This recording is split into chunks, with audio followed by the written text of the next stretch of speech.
Começou agora! Vamos começar agora a nossa live aqui sobre os REITs industriais, né? Que é o terceiro setor aí que acabou de entrar no quadro dos REITs positivos, né? A gente tinha até então os REITs de data center, de infraestrutura, e agora os REITs industriais é um setor que está pegando positivo. Mas antes disso, vou explicar para vocês o que é FFO. Aí como isso aqui vai ficar gravado, a gente manda para o YouTube. Quem tiver dúvida, vai nos REITs industriais, que a primeira coisa vai ser explicando o que é FFO. Quando nós analisamos uma ação no geral, é muito fácil a gente entender o lucro, né? Então, o lucro é lucro. Você vai lá no Facebook, você vai lá, vai na Zaclabin, qualquer estoque, qualquer ação, você vai analisar uma das primeiras métricas é o lucro, né? Só que quando a gente pega os REITs, a gente olha, quase não se fala em lucro, a gente fala em FFO. Para a gente entender FFO, vocês vão me ajudar aí, vocês vão digitar aí as respostas aí, vamos ver se vocês entendem até o final.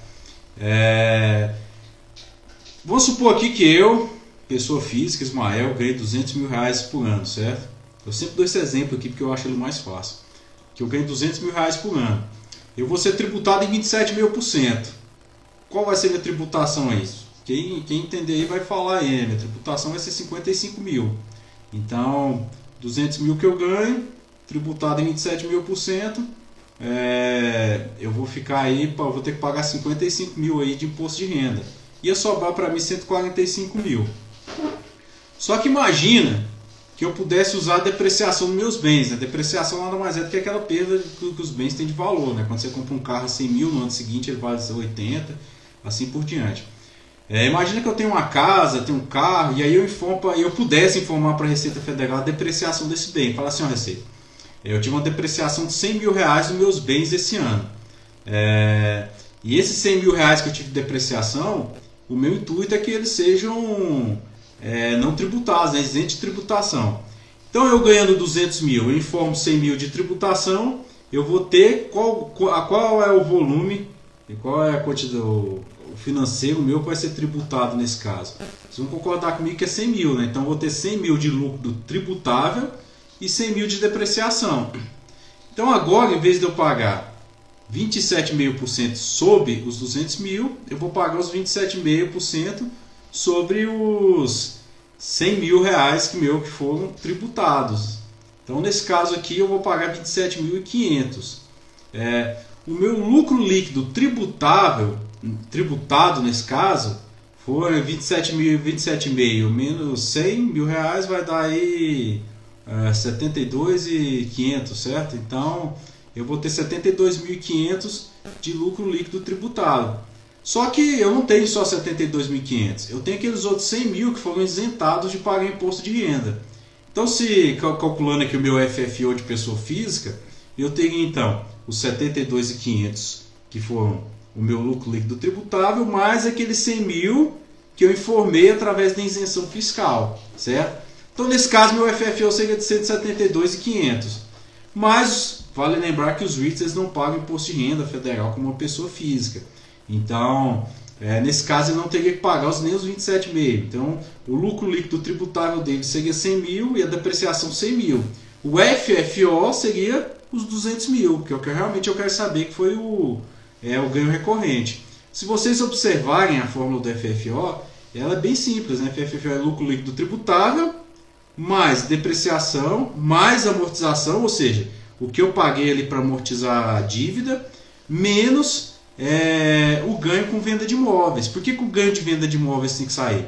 Se eu ganho 200 mil reais em um ano, e eu vendi uma casa de 300 mil, essa venda ela não é um ganho recorrente, certo? Ela vai entrar lá no meu caixa, mas provavelmente eu vou ter que usar ela, no caso de um REIT, para comprar outro imóvel, enfim, determinadas outras coisas. Assim a gente consegue entender um pouquinho aí o que é o FFO. Espero que tenha ficado claro para vocês, né? Porque o FFO basicamente o lucro líquido recorrente que a gente quer saber dos REITs. Mas como os REITs têm uma depreciação muito grande, isso acaba influenciando ali naquela métrica de cálculo de lucro, aí eles resolveram, a NAREIT, né, se eu não me engano no ano de 92, resolveu criar o FFO, que é uma norma não contábil, certo? Então ela não é reconhecida como uma norma contábil, é somente para a gente poder entender o que foi o lucro recorrente do REIT ao longo do tempo, né? E vocês vão ver isso aí muito, né? O FFO então, seria o Adjusted Fund from Operations, onde o REIT ele inclui os gastos que ele teve, por exemplo, com manutenção de imóveis, enfim. Dessa forma ele consegue calcular até o que ele agregou de valor no imóvel dele. Então isso é muito importante para entendermos, né? Espero que tenha ficado claro, pessoal, a parte do FFO. Se ficou claro, vamos passar aqui para os REITs industriais. Eu vou... Deixa eu ver aqui. Eu vou... cadê aqui? Eu vou passar aqui para vocês agora. Tudo bom, BPMião? Aqui. Eu vou desativar os comentários aqui um pouquinho agora para a gente poder falar aqui dos REITs industriais, que é o que realmente interessa. Certo, pessoal? Aí vocês estão vendo aí, essa tabela eu já passei para vocês mais cedo aí. Todo mundo tem ela aí, quem olhou aí, desde as 2, 3 horas da tarde eu incluí ela aí no Instagram para vocês. Que é uma tabelinha informando todos os REITs industriais aí. Eu não sei se eu vou conseguir falar aqui, porque o tempo acaba sendo um tanto curto. Mas a gente vai tentar passar aí pelos principais, né? O que chama a primeira atenção nessa tabela aí, a gente vê o tamanho de Prologis, né? Então o Prologis é um gigante, não tem o que falar. É o maior REIT do setor. Ele tem a porcentagem, o que ele ocupa no setor aí é mais de 50%. E aí você vem os outros REITs, né? Então por isso que a gente brinca até às vezes aqui nós da Central do REIT, a gente fala, né? Tem Prologis e você tem o resto. Então não é só por causa de métrica, é pelo tamanho mesmo, pela barreira de entrada que ele possui nos mercados. Isso a gente vai explicar. A gente tentou explicar aqui na parte de azul aqui as regiões que eles atuam, né? Que é o Sunbelt. Eu vou mostrar para vocês o quanto que isso é importante, né? Essas regiões de atuação dos REITs. Vários conceitos a gente precisa ter, não só para REITs, tá?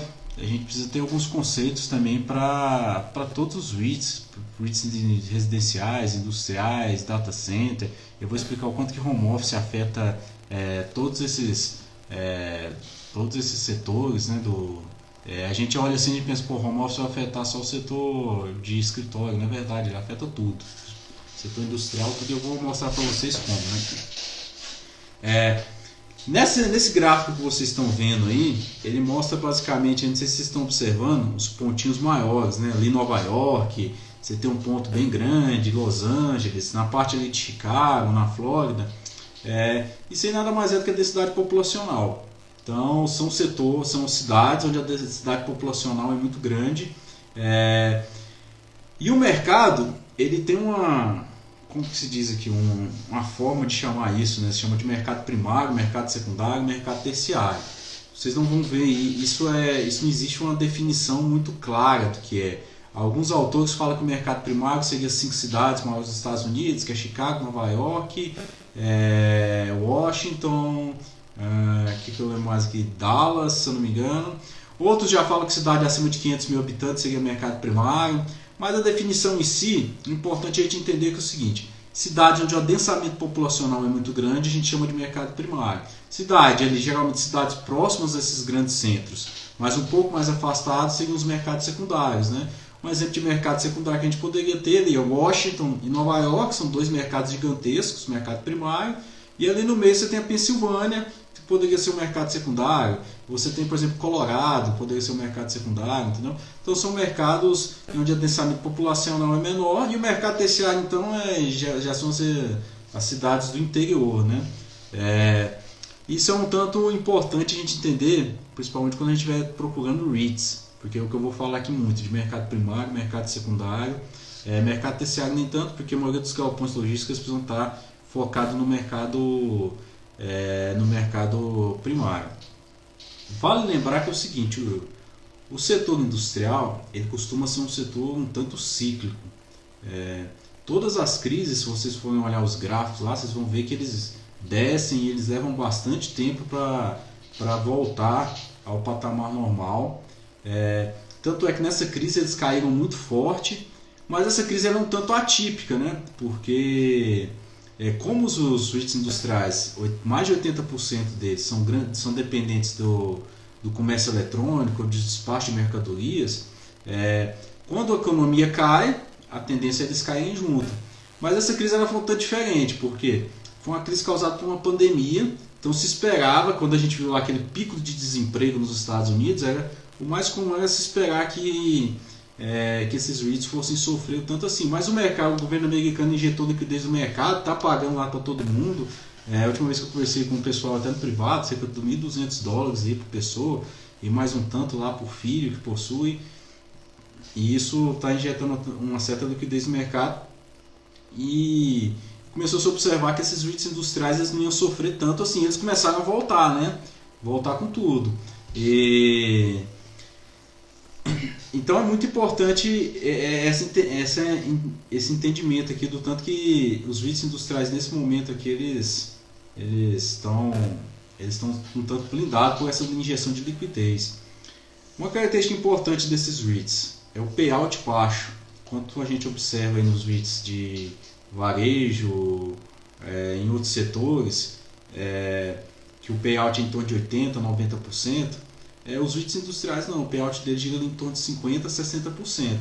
Se você compreendeu bem o que é o FFO, para você ter uma ideia, um REIT, para ser classificado, uma empresa para ser classificada como REIT, ela precisa pagar para o acionista 90% do seu lucro líquido tributável.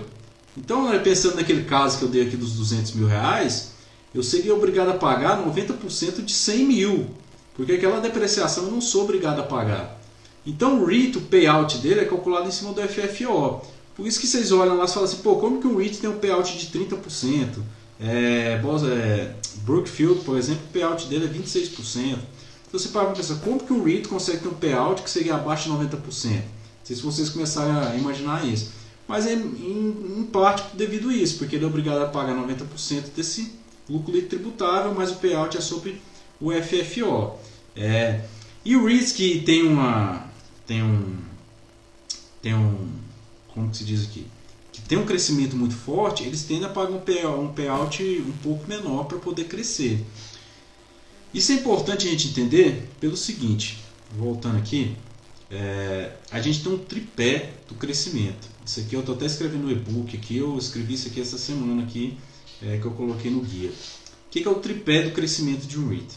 Ele tem 3 fontes de crescimento, enquanto os nossos fundos imobiliários, para eles crescerem basicamente a subscrição, os REITs não. Se a gente observar, como o REIT não paga 100% do payout dele, ele pode pagar um payout menor, fazer caixa para poder crescer. E vários REITs fazem isso. Então a primeira fonte de crescimento de um REIT é o próprio caixa dele. Ele coleta caixa, um REIT que está fazendo isso muito forte é o Rexford, que eu vou falar daqui a pouco dele. Ele armazena aquele dinheiro em caixa, chega no momento certo, ele faz essas aquisições. Um REIT que é especialista de aproveitar a crise com caixa é Boston Properties, por exemplo. Então, o primeiro ponto, o REIT ele cresce através do caixa. A segunda e a terceira, que elas se equilibram, né? A primeira é a forma mais barata de crescimento de um REIT. A terceira é através de dívida. O REIT vai no mercado e capta dívida. Então ele vai em instituições financeiras, ele emite notas seniors, notas juniors e assim ele emite dívida para poder crescer. E a terceira seria a emissão de novas ações. Então você equilibrar essa captação de dívida com a emissão de novas ações, isso é um equilíbrio muito grande que precisa ter, porque quando o REIT emite novas ações, o que ele faz é ele dilui o patrimônio dele. Ele diluindo o patrimônio dele, se você como acionista, você fala, agora é mais boca para dividir o pirão. Aí eu já não sei se eu quero tanto fazer parte dele. Então é muito comum você ver em emissões de ações a cotação cair. Isso aconteceu, por exemplo, agora com o Digital Realty em março. Ele emitiu cerca de 1 bilhão em ações ordinárias, a ação naturalmente caiu, e cada vez que essas ações entram no mercado, elas acabam diluindo o patrimônio, o mercado acaba sofrendo ali no curto prazo. Então é muito importante ter esse tripé aqui do crescimento dos REITs aqui, que eu vou escrever também aqui no nosso guia aqui, porque é interessante entender. Falando um pouquinho aqui, né? Uma coisa que essencial a gente entender, não só para, de novo, né, não só para o industrial, para outros setores, principalmente residencial, é o que é a Califórnia. Se a gente pudesse fazer aqui com vocês um exercíciozinho de aquele exercício de mental, né? Pô, imagina que você está numa praia na Califórnia, e aí você fecha seu olho, e aí você olha para aquele mar azul, e você tem o olho de Tandera, a visão além do alcance. O que você vai ver do outro lado? Lá do outro lado está a China, né? Está o Japão, está a Singapura, está Hong Kong, Taiwan. Então, os maiores traders comerciais dos Estados Unidos estão do outro lado do mar. E ali é a grande porta de entrada, né? Então, quando a gente pensa na Califórnia, um dos pontos essenciais dela é o grande fluxo de comércio que ela tem com os países asiáticos. Esse é o primeiro ponto essencial de entender da Califórnia. O segundo ponto da Califórnia é o Vale do Silício. Então, ali se localiza o Vale do Silício, onde todas... a última vez que eu dei uma observada aqui, por exemplo, o inglês nem era a língua mais falada, por exemplo, no Vale do Silício. Era o espanhol, depois vinha vietnamita, francês, línguas eslavas. Por quê? O fluxo ali de pessoas naquele local é muito grande, e assim como o fluxo de mercadoria. Então, hoje, o principal mercado, a principal porta de entrada para os Estados Unidos de mercadorias é a Califórnia. E para a gente entender o tamanho da Califórnia, se ela fosse um país, a Califórnia seria a quinta economia mundial. Então, isso já mostra, como diria o nosso ministro, a potência econômica que é a Califórnia, certo? Então, a gente entendeu aqui o que é o mercado primário, a gente entendeu aqui o que é o payout, né? Que é o pagamento aqui dos dividendos, o tripé do crescimento, é importantíssimo a gente poder compreender isso, para a gente entender toda a cadeia de crescimento de um REIT, a cadeia de crescimento de cotação. Agora a gente entra um pouquinho aqui para falar dos REITs essencialmente, né? Então, se a gente lembrar aqui, voltando à nossa tabelinha azul, né? Qual o maior REIT que a gente tem listado aí em bolsa? Prologis, né? Prologis não é um REIT só americano, né? Ele é um REIT mundial. Então, quando você investe para aqui, aqui eu coloquei um mapinha dele só dos Estados Unidos, mas quando você está em Prologis, você não está só nos Estados Unidos, você está no mundo. Prologis tem posição no Brasil, no México, Canadá, Japão, Singapura, China, França, Espanha, Reino Unido, República Tcheca, e segue lista aí.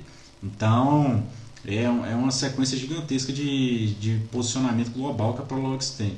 Só para a gente poder ter um tamanho da dimensão, estima-se que cerca de 2,5% do PIB mundial passa por um galpão da Prologis, né? Se vocês observarem bem nesse mapinha que eu coloquei aí, os principais pontos da Prologis, cerca de 23% da receita da Prologis vem de onde? Da Califórnia. E olha onde estão os pontinhos aí. Quem conhece o mapa dos Estados Unidos vai saber identificar os pontos azuis, né? Que é o quê? Chicago, Nova York, a Flórida, o Texas. Então olha o posicionamento. O Prologis está muito bem posicionado no mercado primário dos Estados Unidos. Então, isso é muito importante. Ele, além disso, ele tem várias barreiras de entrada. Então, ele existe galpões da Prologis que estão dentro de cidades que nenhum outro galpão consegue ter. Então, quando uma empresa como a Amazon, a FedEx, precisa fazer aquela entrega muito rápida, ele, em geral, ele vai procurar um galpão da Prologis. O mercado americano ele se torna um tanto impaciente, né? Nós nos tornamos um tanto impacientes ao longo do tempo. Uma pesquisa recente fala que, por exemplo, para o americano, uma entrega com 72 horas ela já seria uma entrega demorada. Então, a nós brasileiros não, nós brasileiros a gente recebe nossa encomenda do correio com 6 meses e a gente ainda dá graças a Deus que ela chegou. Mas o mercado americano, pela eficiência dele, isso não é nem aceitável, entrega com 6 meses. Para eles, 72 horas já está atrasado. A Toyota inventou o sistema just-in-time. O que é o sistema just-in-time? Você produz, você calcula, mensura a sua produção de acordo com o que vai sendo consumido, de acordo com que quando o seu consumidor final for pedir aquele produto já vai estar na linha de produção para chegar para ele. Só que o americano, a população mundial, ela está tão ansiosa por receber seus produtos rápido, porque principalmente a Amazon, né, proporciona isso hoje, até entrega com menos de 24 horas. Lá nos Estados Unidos, dependendo do local que você está, eu fiz compra, por exemplo, lá que eu consegui receber ela em 6 horas. 6 horas você ia lá no centro, você já pegava ela. você não consegue ter isso numa produção just in time. Então você precisa ter um just in case. O que é o just in case? Aquele produto ele já precisa estar armazenado, só para despachar para o consumidor final. Então você tem galpões um pouquinho mais afastados da cidade, ali em centros comerciais. Ali, se a gente for pensar em Nova York, aqui, você tem ali Manhattan, Bronx, Brooklyn, você tem galpões um pouquinho mais afastados, que seria próximo até do mercado secundário. E esses galpões estariam armazenando todo o produto que seria entregue ali para aqueles galpões ali menores que já estão dentro da cidade, pronto para distribuição. E a Prologis está bem posicionada com relação a tudo isso. Né? Por que a Prologis cresceu tanto ultimamente? Né? Principalmente porque ela adquiriu 2 REITs gigantescos, né? Que é o Industrial Property, ela pagou 4 bilhões nele, e o Liberty Properties, que ela pagou 13 bilhões. Então, assim, isso deu um crescimento muito grande nessas aquisições que a Prologis fez. Ela está muito bem preparada para a indústria 4.0, né, que seria a 4ª revolução industrial, onde a automação já faz tudo. Eu vou explicar o quanto que essa indústria 4.0 afeta todos os REITs. A Americold também só está preparada para essa indústria 4.0. Mas o mais importante para quem é acionista da Prologis é o crescimento, né, dos dividendos. Então, quem investe realmente em REIT está procurando dividendo, e ele tem uma taxa de crescimento anual aí de 7%. Então, isso é considerável quando a gente pensa até em REIT industrial, né, porque é um setor cíclico. Então, falamos aqui do maior de todos, né, Prologis. Então, não tem o que comparar, de galpões excelentes espalhados aí pelo mundo afora, não só nos Estados Unidos. Depois de Prologis é que a gente brinca, né? Em Prologis tem o resto, né? Então, o primeiro aí do restante, não que o resto seja ruim, o resto é muito bom também. A maioria desses vídeos são excelentes. Mas a gente volta aqui para o segundo colocado, né? Que é Duck Realty.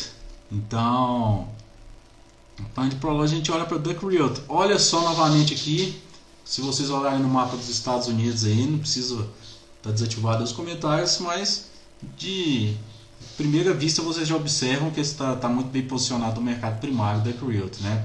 Ele está em 20 estados com mais de 514 galpões aí. O que vem alavancando tanto o crescimento de Duck Realty nos últimos tempos, né? É que ele vem mudando o portfólio dele. Então, até 2017, o portfólio dele era 37% só no mercado primário, ele era muito mais nesse mercado secundário, que seria aquelas cidades subjacentes aos grandes centros. Hoje em dia não, ele já vem focando em crescer nesse mercado primário. E aí a cotação sofreu um pouquinho nesse longo tempo, né? Porque até 2017 ele vinha diminuindo a dívida dele. Aí a hora que eles observaram que eles precisavam focar no mercado primário novamente, eles começaram a se endividar. Então isso afeta novamente na cotação. Eu vou mostrar até alguns gráficos aqui depois, que a gente observa que muitas vezes a receita está crescendo, o FFO está crescendo, o FFO por ação está crescendo, mas a cotação não sobe, porque se a dívida EBITDA estiver crescendo junto, é difícil o REIT manter a cotação alta, né? Mas é um REIT excelente aí que vem crescendo muito nessa questão de mercado primário. Então quem quer buscar esse tipo de posicionamento, a gente vai observar aí que mercado primário aí, os maiores estão bem posicionados nele, né? A gente vai falar aqui agora de um REIT que eu tenho até na carteira, né? Eu acho que para quem faz valuation, ele é um REIT bem caro ultimamente, para falar a verdade, que é o Americold. A Americold, ele é especialista em armazém refrigerado. Então o que eles fazem? Eles basicamente têm os galpões refrigerados dele.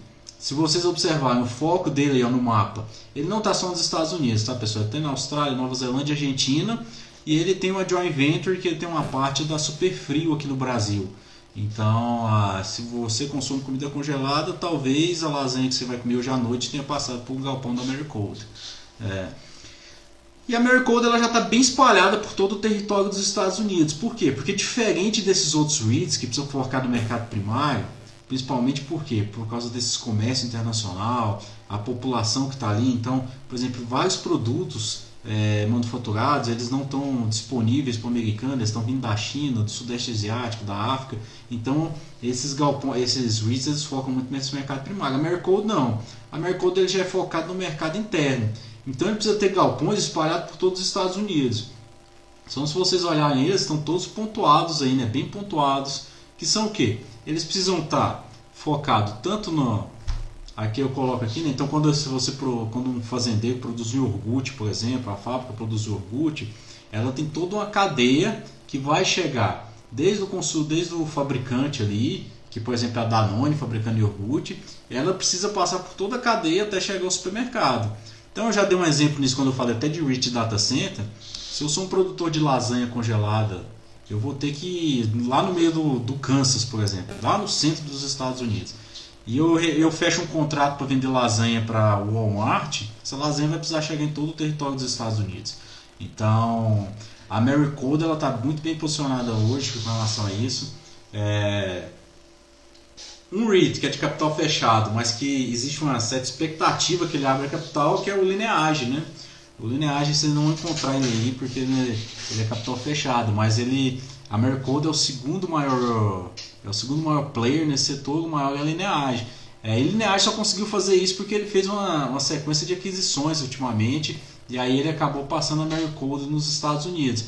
Mas enfim, você tem basicamente 3 players nos Estados Unidos, Lineage e Americold, você tem um outro menor lá, mas esses dois que fazem isso. Se você produz iogurte congelado, se você produz lasanha congelada, qualquer produto congelado que precisa de temperatura controlada, inevitavelmente você vai precisar de um desses 2 players aí.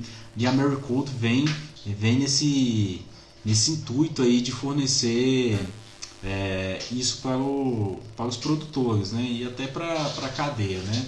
Então, o que pega um pouquinho a Americold? Ele vem crescendo, ele cresceu o lucro, né? Só que, como eu falei, todos os REITs industriais eles querem diminuir a dívida porque eles querem... Enfim, isso afeta muito, eu vou explicar na hora que chegar em PSB aqui. Só que para não aumentar descaradamente a dívida dele, até porque quando a gente olha aqui nesse gráfico aqui, se vocês observarem, a Americold é o segundo REIT mais endividado do setor industrial. Ele só perde para Plymouth aí.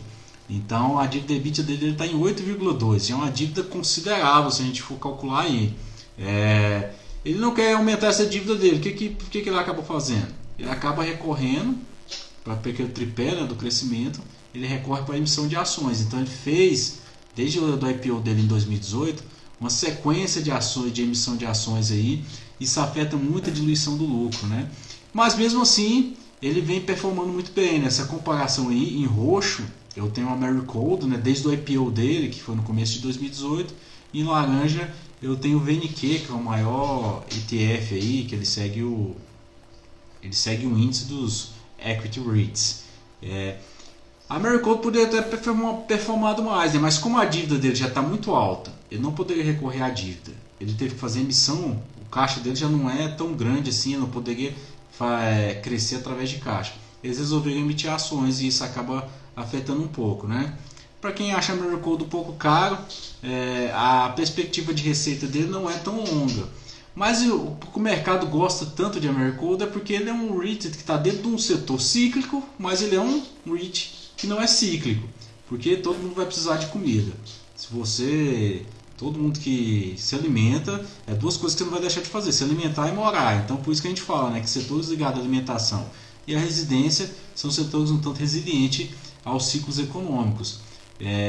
Eu gosto de Americold, só que infelizmente isso vem afetando um tanto ele. Se Lineage hoje abrisse capital, talvez seria um REIT excelente para se expor a ele, né? Então, para a gente entender aqui, eu não vou me alongar tanto nele porque eu vou tentar explicar um pouquinho de todos. Então, a Americold, para quem entendeu aí, é um REIT focado em armazenamento de alimentos refrigerados, né? Aqui a gente entra um pouco, pessoal, num REIT que eu sou fã dele, pessoal. Então, que é o Rexford. Quem acompanha o nosso Twitter aí já deve ter observado que só esse ano o Rexford já comprou mais de 8 galpões aí, só que eu noticiei, né? Mais de 8 galpões industriais. O Rexford tem uma característica que ele está só na Califórnia, só no sul da Califórnia. E ele está muito bem localizado no centro da Califórnia ali. Eu não sei se dá pra ver, porque a imagem não tá tão boa ali, mas tem uma ilha e aí você tem 2 setinhas. Ali é o porto de Los Angeles. Então olha só, se vocês observarem, o Rexford tá incrustado ali bem no porto de Los Angeles. Ele é o REIT mais bem posicionado na Califórnia. Não é à toa que ele é o quarto maior REIT do setor industrial. E ele vem crescendo muito com essas novas aquisições. E o que o mercado mais gosta de Rexford é porque ele vem crescendo sem emitir novas ações e sem pegar dívida. Ele vem crescendo somente através do caixa dele. Tem um ponto bom e um ponto ruim, né, de você estar concentrado na Califórnia, porque está concentrado em um mercado único. Qualquer problema que você tiver naquele mercado ali, aquele REIT vai sofrer muito. Mas em compensação, a administração dele a administração sabe como manejar isso. A administração conhece todos os outros players. Eles trabalham na aquisição de galpões que, como se diz, galpões mal acabados, né, que tem um inquilino ruim, ou que o galpão está destruído. Eles vão lá, reformam o galpão, constrói de novo e manda bala. Eu não coloquei aqui, mas o Rexford ele vem diminuindo a dívida dele também. Para a gente ter uma ideia, em 2015 a dívida EBITDA dele estava em 6 vezes. Hoje ela já tem 4 vezes. Então ele vem diminuindo a dívida para tentar pegar um rating A. E ele está bem próximo disso. Algumas agências como a Standard & Poor's já deu indicativo que eles não estão muito longe de conseguir esse rating A. Por que é importante ele passar de um rating BB+ para um rating A? Assim que ele muda de rating, a taxa de juros deles despenca. Ele renegocia toda a dívida dele e essa dívida EBITDA cai mais ainda. É uma bola de neve positiva. Isso para Rexford.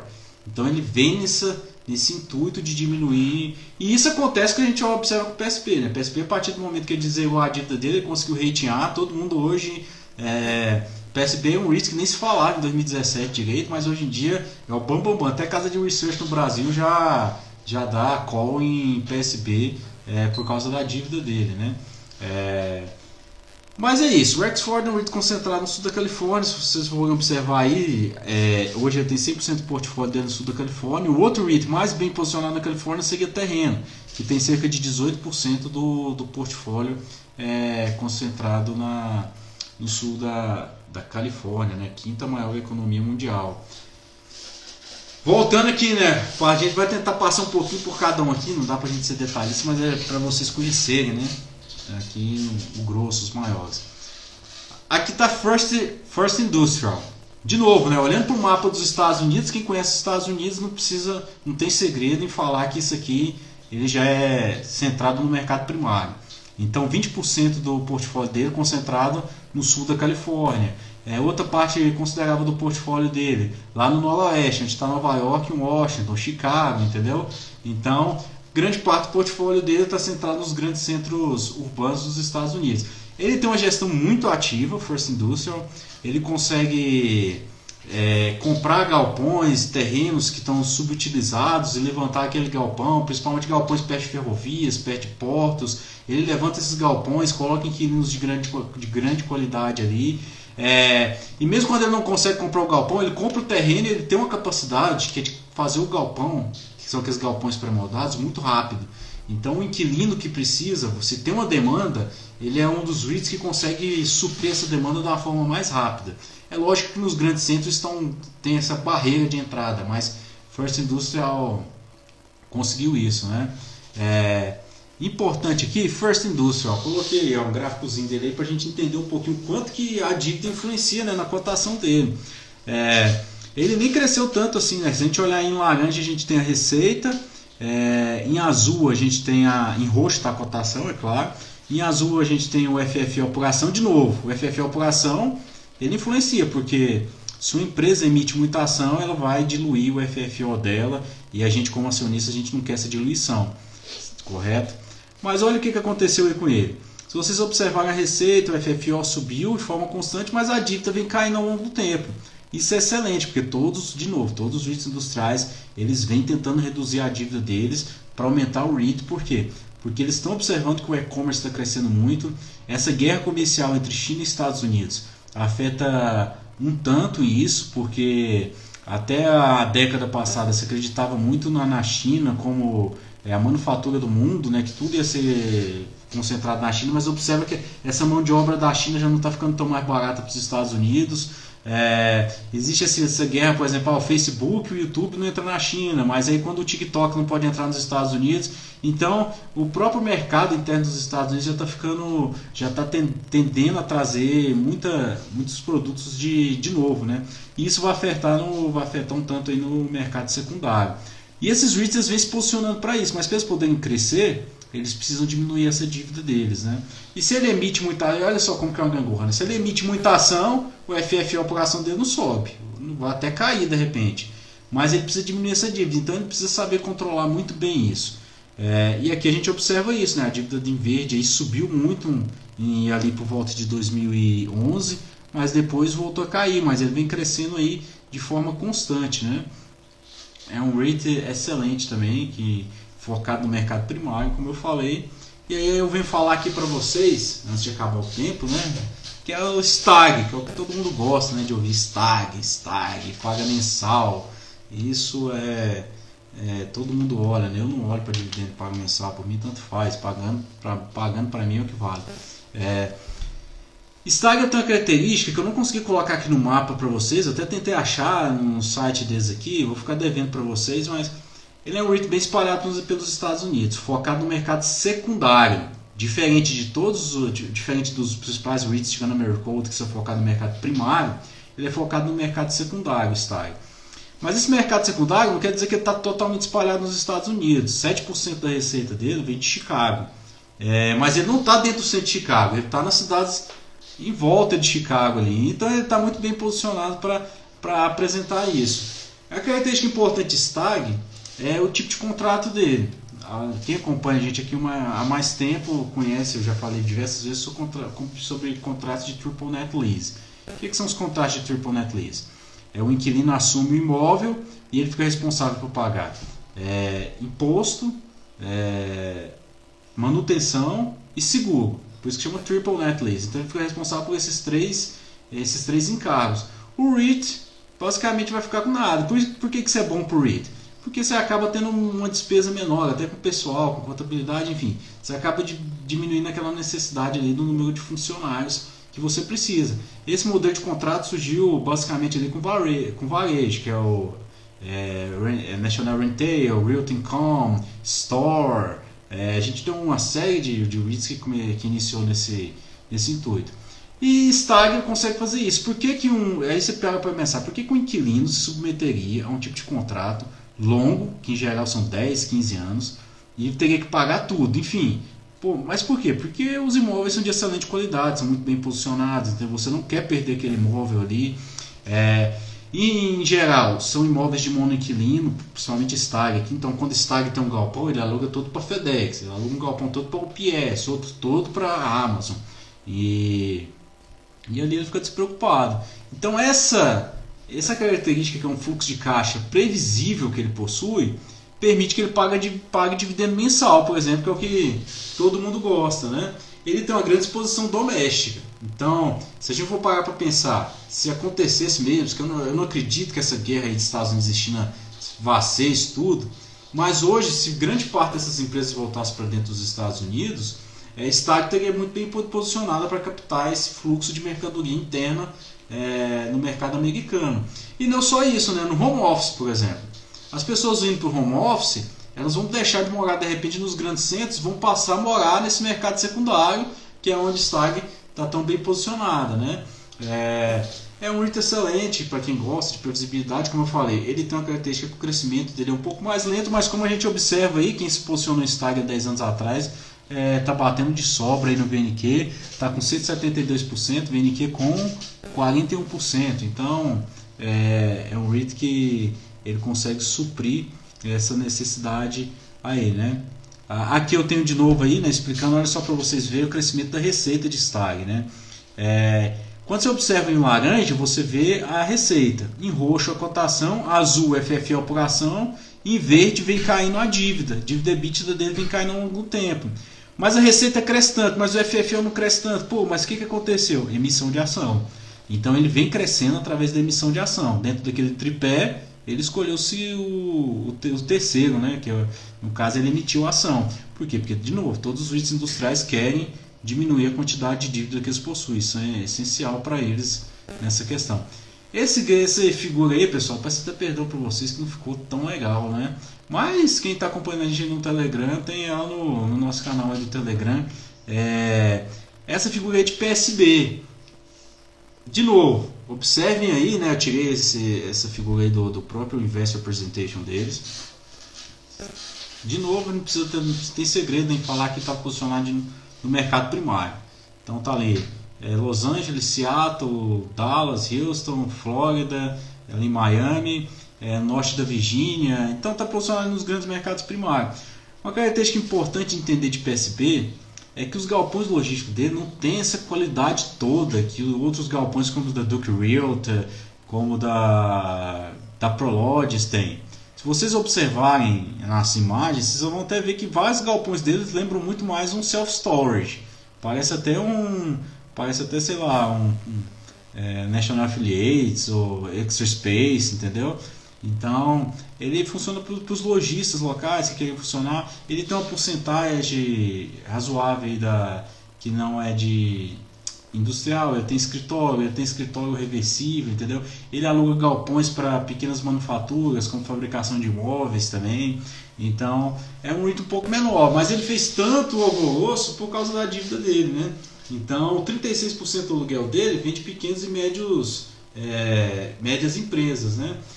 Mas a dívida dele caiu muito, né? Se a gente observar aqui, estamos aí, PS Business. Voltando, olha só como a dívida dele estava alta. A dívida dele é em verde, tá, pessoal? A dívida EBITDA dele é em verde aí. 2002, 2013 ela extrapolou, subiu muito. O FFO vem subindo, a receita também um tanto inconstante. Mas a partir do momento que ele começou a diminuir a dívida dele aí em 2015, 2016, se vocês observarem, o que aconteceu com a cotação dele? A cotação dele começou a disparar, entendeu? Por quê? Porque ele passou a ser um REIT um tanto conservador. Então quem é conservador vai gostar de PSB, porque ele tem um dividendo alto, se não me engano aqui em torno de 4,5%. Ele não é um REIT tão agressivo como o First Industrial, Prologis, por exemplo, mas ele mantém a dívida dele zerada. Só que aí tem aquela pegadinha, né?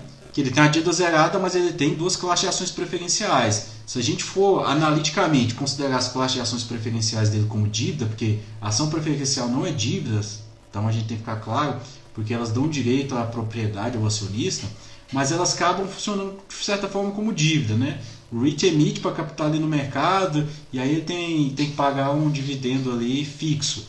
E ele pode, em determinado tempo, pegar de volta essas ações preferenciais, enfim. Mas se a gente fosse considerar as ações preferenciais como dívida, a dívida EBITDA dele seria hoje 3,5. Então, mas analiticamente a dívida dele é zero.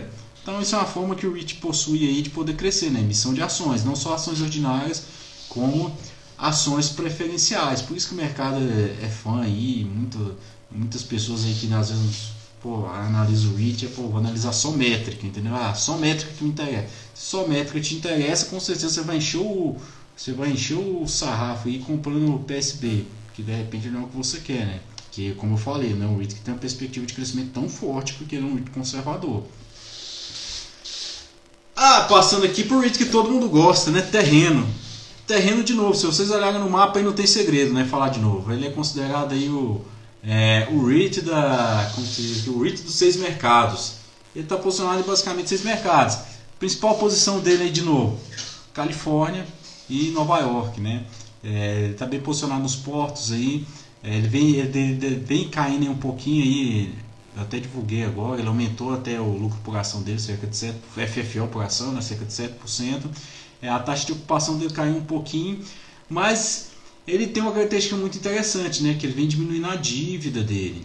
Então, outro REIT que vem cair na dívida ao longo do tempo, ele tem uma classificação aí de BBB+, na Standard & Poor's. Ele também, assim como o Rexford, ele não está distante de conseguir o rating A dele.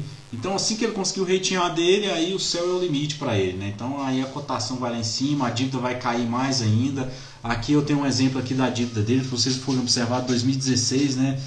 Como que a dívida dele vem caindo, são as barras em azuis aí, né? A dívida EBITDA dele saiu de 6 para 4,1 no final do ano, hoje já tem 3,8, mas ele fez isso graças à emissão de ações, né? Então em vermelho aí são as emissões de ações dele, né? Stock sold. Então são as ações que ele acabou vendendo. Isso é muito difícil um REIT fazer, porque ele tem que saber manobrar muito bem isso. Aqui, não, aqui é Innovation, então eu não coloquei aqui. Mas o Rexford soube manobrar muito bem isso. Ele é Rexford, desculpa, só o terreno. O terreno está sabendo manobrar muito bem isso. Ele vem crescendo muito bem a cotação dele ao longo do tempo. Ele vem mantendo aqui o. Deixa eu ver se eu tenho aqui. Aqui, ó, cheio de terreno. Aqui, ó, pessoal, vamos lá. Só para mostrar para vocês aqui o que faz a diferença, a dívida, né? Em roxo a gente tem terreno, em verde a gente tem o VNQ. Então o terreno vinha apanhando de VNQ aí até 2016. A partir do momento que eles resolveram ampliar o mercado, eles vêm mudando a forma de contrato deles, eles vêm tentando implementar uma série de contratos Triple Net Lease, mas a partir do momento que eles começaram a diminuir a dívida deles, lógico, mantendo aí uma venda de ações saudável, eles conseguiram subir bastante. Vários analistas falam que ele não tem fundamento para estar essa cotação toda, né? Mas aqui a gente tem de novo terreno, né? Em roxo a gente tem a cotação, laranja a gente tem aí a receita dele, a gente observa que a receita dele subiu bastante, a dívida EBITDA dele vem caindo ao longo do tempo, só para vocês terem uma ideia, em 10 anos, em 8 anos, né, desculpa, ela caiu 74%, o FFO por ação subiu, ou seja, ela conseguiu vender a ação e conseguiu manter o FFO por ação subindo, então isso não é tão simples assim de fazer, né? Apesar de existir a crítica com relação ao terreno, é um REIT excelente que é para quem gosta, de novo, focado no mercado primário, correto? Aqui, pessoal, a gente vai falar de um REIT, antes que o tempo acaba, né? Que a gente é muito REIT para falar, mas falando basicamente aqui, se acabar também a gente abre de novo isso aqui e vamos batendo papo aí.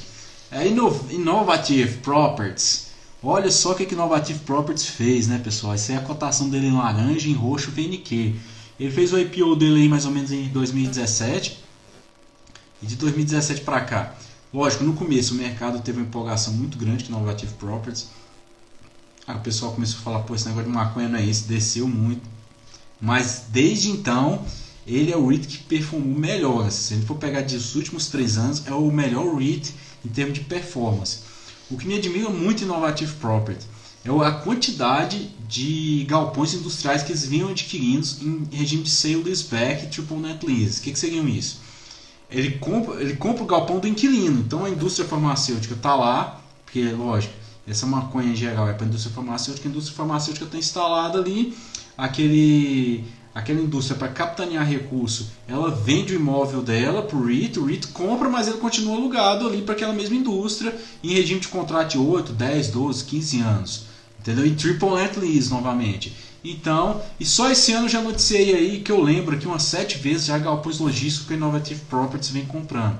É um REIT que ele tem como eu falei, né? Ele não tem, é diferente dos outros REITs industriais que tem essa questão de distribuição, de e-commerce, não. Ele é totalmente focado ali em laboratórios farmacêuticos, principalmente para distribuição aí de maconha, marihuana, né? Medicinal aí. Aqui a gente tem um pouquinho, né? Não ficou tão legal esse gráfico, pessoal, porque é o seguinte, o que a gente observa é o seguinte, a receita dele não cresceu tão forte, mas o FFO por ação dele cresceu muito, né? Que é o que a gente tem aí. Desculpa aqui, né, pessoal? Vamos lá. Assim, em verde aqui eu tenho a dívida dele, que cresceu aí em 2019, que foi quando ele começou a cair, se vocês for observarem aí. Mas depois que o mercado viu que o FFO por ação dele estava subindo muito, acima inclusive da receita, aí a empolgação voltou com o Innovative Properties, como eu falei, é um REIT focado no mercado aí de marihuana, certo? Aqui a gente vai falar, aqui eu já falei praticamente todos os REITs aqui para vocês, né? Vamos ver o que falta que a gente falar aqui. Monmouth aqui para quem quiser olhar aí, ele é um REIT de mercado secundário também, aluga galpão em regime de triple net lease. Eu pensei até em fazer com vocês, quando eu fiz aquele do Postal, né, Postal Service, eu até pensei em fazer comparação com o Monmouth, porque o Postal Service aluga agências para o governo, né, para o United States Postal Service, que seriam agências de correio, e o Monmouth, mais de 50% dos galpões logísticos dele está alugado para FedEx. Então, assim, existe até um comparativo qual que seria melhor, Monmouth ou FedEx, entendeu? Mas, de novo, é um REIT focado no triple net lease aí. Plymouth, que é o menorzinho de todos aí. Plymouth, ele é um irmão caçula aí de Stag, né, eu poderia dizer, com relação a ele, porque infelizmente ele tem uma dívida muito grande. Essa dívida dele vem em grande parte pelo fato de Mammoth ele tinha até 2017 50% do portfólio dele de escritório, 50% de industrial. Ele vem mudando isso, ele vem desfazendo do portfólio dele de escritório e vem se alavancando para poder crescer e se tornar um REIT predominantemente industrial. Eles não querem mais ter essa diversificação. E com isso a dívida dele aumentou muito. É um REIT, novamente, é um REIT focado no mercado secundário, assim como Stag, contratos de triple net lease com vários inquilinos. Ele possui, se não me engano, aqui cerca de 125 galpões, né, alugados, né? Então assim, é um menorzinho deles aí, mas uma dívida muito grande, né? Ali eu coloquei ali a questão de crédito dele. Aqui para vocês terem uma ideia aqui, né, 2017 aí, em roxo a gente tem em roxo, se eu não me engano, tá Innovative Properties, exatamente. Em roxo, Innovative Properties, em laranja aí, com 207%. Em verde a gente tem Rexford com 174%. Como eu falei, né, Rexford ele está posicionado só no único mercado, mas mercado para, como é que se diz? Rendimento passado não é garantia de futuro, né? Aqui eu tirei eles, né, coloquei na base maior aí de cerca de 6 anos aí eu tirei Innovative Properties e aí Cold, Americold, que a Americold ele fez o IPO dele em 2018. Aí eu tirei os dois aqui para a gente poder ter uma base maior aqui de rentabilidade, né? E de novo o Rexford aí subindo aí, Rexford e Terreno foram os dois que melhores performaram.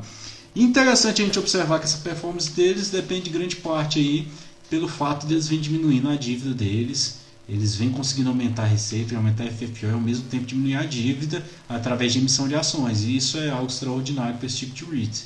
Certo, pessoal? Aqui, acho que eu falei bastante coisa, né? Eu vou até ativar o comentário aqui para vocês aqui. Voltando aqui aos REITs. Quem quiser comentar aí, tamo aí, pessoal. Tentei falar o máximo aqui, sendo resumido aqui para vocês. Aquela tabela aqui, a gente postou no começo aqui, até mais cedo, para vocês terem uma ideia de como foi todo o mercado, os 14 REITs industriais, o grande posicionamento que eles possuem, né, os dois principais mercados, que é primário e mercado secundário.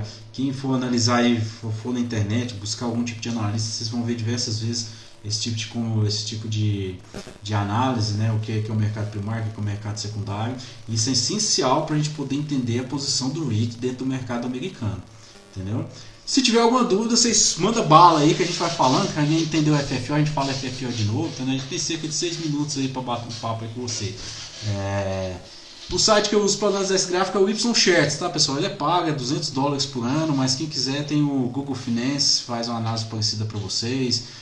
Bachart, se eu não me engano, Coifin também faz esse tipo de análise, entendeu? Quem quiser material, a gente tem um material aí nosso que está disponível no Telegram, que a gente tenta fazer um resumo, bem do resumo mesmo, tá, pessoal? Porque aquilo ali é o resumo, é a essência do extrato do resumo, aquilo ali. Não... Então é mais para o pessoal conhecer. ETF, né, pessoal? Esqueci de falar de ETF aqui para vocês, né? Olha só, vamos falar de um ETF bacana aqui. Colocar aqui para vocês. Não ficou legal, que pena. Não ficou legal essa foto. Essa foto aí é do ETF seguinte, é o ETF INDS. Eu vou tirar ele aí porque não ficou legal a foto aí. Ele está lá em cima aqui, quem quiser dar uma olhada de perto. O INDS ele é um ETF que ele surgiu em 2018 da Pace. O intuito dele é só REITs de industriais dentro dele. Ele balanceia a carteira dele de acordo com o valor de mercado. No entanto, ele coloca como barreira 15%, né? Ou seja, Prologues, por exemplo, o máximo dele é 15%. Então a posição dele de Prologues e a posição de Duck Realty ali é basicamente o mesmo, né? E IPR é um REIT, mas tem que entender, né? Você tem que estar disposto a fazer parte daquilo, né?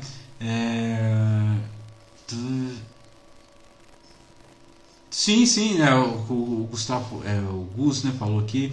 Sim, o terreno, como eu falei, né? Ele busca adquirir. Peraí, travou. Ele busca adquirir imóveis ali próximo ao mercado primário, né? E ele vem basicamente nisso aí, né? Vamos lá. É isso aí, assim, Prologues tem mais ativos desse do que o próprio terreno. Não, sim, é o que a gente fala, né? Prologues, tem um comentário que a gente brinca aqui, né? Pô, você tá os 14 cavalos selados passando ali na sua frente, qual que você vai pegar? Eu subi em cima de Prologues, entendeu? O ETF aí é INDS, tá, pessoal? Deixa eu escrever aqui.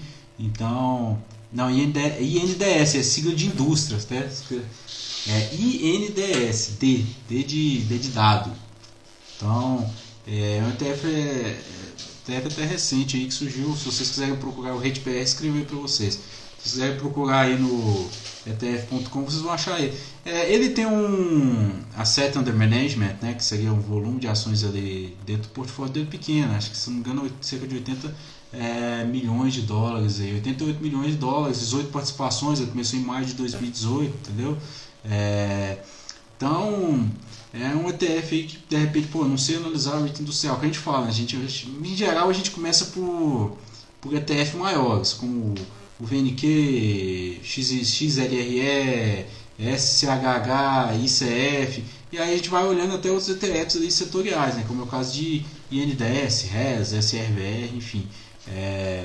Tem todos. Aqui, pessoal, foi uma aula só. Aqui, essa live foi só para a gente introduzir mesmo, mostrar essas questões aqui dos REITs industriais. Assim, a gente nem chegou a aprofundar aqui. Para aprofundar aqui, eu levaria mais de hora em cada REIT, certo? A gente tem aqui cerca de 1 minuto e meio restando aqui para a gente conversar com vocês. É só para a gente poder entender um pouquinho o que são os REITs industriais, né? A tabela aí explica aí os 14 REITs industriais. E a gente vai estudando ele aí ao longo do tempo, né? Como eu falei, o maior Prologis é o cavalo que não tem erro para quem gosta de olhar, de ter um REIT só, né? Mas para quem gosta de mais de outros REITs, né? Que gosta de usar outros REITs, tem vários aí, como eu falei, né? Tem terreno, eu gosto muito de Rexford pela administração ativa que eles possuem, entendeu? Eu sou farmacêutico, eu também sou, meu Firmino. Te falar que eu passei muito tempo, passei 8 anos da minha vida estudando um fitoterápico para vitiligo. E eu acredito muito na maconha como medicamento também, entendeu? Eu acho que é um excelente remédio aí para diversos tratamentos aí. Para quem eu não tenho nada contra, entendeu? Mas ele tem essa volatilidade do mercado, né? Que você tem que. Vai ter o reprise, a gente vai colocar ela no YouTube, pessoal, para quem quiser dar uma olhada aí. A gente está até acabando o nosso tempo aqui. Para quem quiser analisar, para mim, sim, eu vou listar, né? Top, Prologis, aí depois eu coloco ali empatado ali terreno, Rexford, e ali você tem 2 cavalos ali que correm ali por fora, que seria Marigold e IPR. Só que assim, quando eu falo isso, quer dizer que os outros REITs são ruins de forma alguma. Por exemplo, você pode ter até Plymouth. Se você acredita no case desse, tem uma dívida grande, você acredita que o case dele que ele vai diminuir a dívida dele, que ele vai subir, tá tudo certo. Pessoal, 15 segundos, eu deixo um abraço aqui para vocês. Deus abençoe todos vocês aí. Então, que vocês possam ter sucesso no investimento de vocês. Correto, pessoal? A live vai ficar salva no YouTube. Um abraço e boa noite a todos.